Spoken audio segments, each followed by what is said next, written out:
আসসালামু আলাইকুম গাইস। আগে বলুন তো এইভাবে আপনারা কে কে ভেন্ডি ভাজি খেয়েছেন? ভেন্ডি ভাজির এই স্বাদটা কিন্তু অসম্ভব মজার। সাধারণ এমনি গোল করে ভেন্ডি ভাজি আর এইভাবে ভেন্ডি ভাজি কিন্তু সম্পূর্ণ আলাদা। প্রথমে আমি এই যে লম্বা এতটুকু করে ফালি করে নিয়েছি। আমি কিন্তু বটি দিয়ে কাজ করতে বেশি স্বাচ্ছন্দ্য বোধ করি। আমি বটি দিয়ে পুরোটাই কেটে নিয়েছি আর আপনাদের ওই 2 পিস করে দেখাচ্ছি। অতটুকু করে মাঝখান থেকে 3 পিস না 4 পিস করবেন। এইভাবে আলু ভাজির মতো হবে। এই ভাজিটা কিন্তু ছোট্টখাটো একটা হোটেল স্টাইল, গ্রাম্য এলাকার। এই ভাজিটা কিন্তু খুবই মজার। বিভিন্ন জায়গায় যাই খেয়ে এসে গল্প করে এইভাবে একটা সবজি খেয়েছি, খুব মজার। আমিও সেটা বাসায় ট্রাই করি কেমন লাগে। কিন্তু এই ভেন্ডি ভাজিটা আসলেও খুব মজার। আপনারা যে যে খাননি, ফ্রিজে যদি ভেন্ডি থেকে থাকে খুব তাড়াতাড়ি ভেন্ডিটা বের করে এইভাবে ভাজিটা ভেজে রেসিপিটা ট্রাই করুন।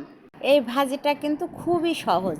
এইভাবে লম্বা করে কেটে একটা আলু চিকন করে কেটে দিবেন আর তার ভিতরেই রসুন, পেঁয়াজ আর কাঁচামরিচ একসাথে কেটে দিয়ে দিবেন। আর যদি মনে করেন তাহলে রসুন পেঁয়াজগুলো আলাদা করে একটু নাড়াচাড়া করে তার ভিতরে ভেন্ডি দিয়ে দিতে পারেন। 2 রকম করেই ভাজা যায়। আমি অবশ্যই একসাথে সব দিয়ে নিয়েছি। দিয়ে সব নাড়াচাড়া করে, আর বেশি সময়ও লাগে না। আমার একটু মনে হচ্ছিল ঝাল কম, এই জন্য আমি একটু ক্রাশ দিয়ে দিয়েছি।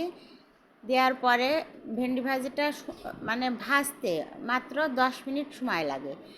কালার চেঞ্জ হয় না, কিন্তু ভাজি হয়ে যায়। এটা খেতে অসম্ভব মজার। আমার হাতের এই ভেন্ডি ভাজিটা যারা যারা খেয়েছে তারা অধিকাংশ মানুষই রেসিপিটা পছন্দ করেছে।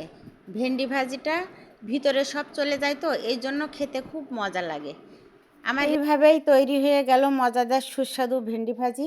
আমার এই রেসিপিটা যদি আপনাদের ভালো লেগে থাকে, আমার ইউটিউব চ্যানেলটি সাবস্ক্রাইব করে পাশে থাকবেন, আর ফেসবুক পেজটি লাইক ফলো দিবেন, আর বেশি বেশি শেয়ার করবেন। আপনাদের ভালোবাসা এবং সাপোর্ট না পেলে কখনোই সামনে এগিয়ে যাওয়া সম্ভব নয়। আমাকে সাপোর্ট করুন প্লিজ। এইভাবে ছোট ছোট রেসিপি পেতে আমার সাথেই থাকুন। আবারও ফিরে আসবো নতুন কোনো রেসিপি নিয়ে। সে পর্যন্ত ভালো থাকবেন, সুস্থ থাকবেন। আল্লাহ হাফেজ।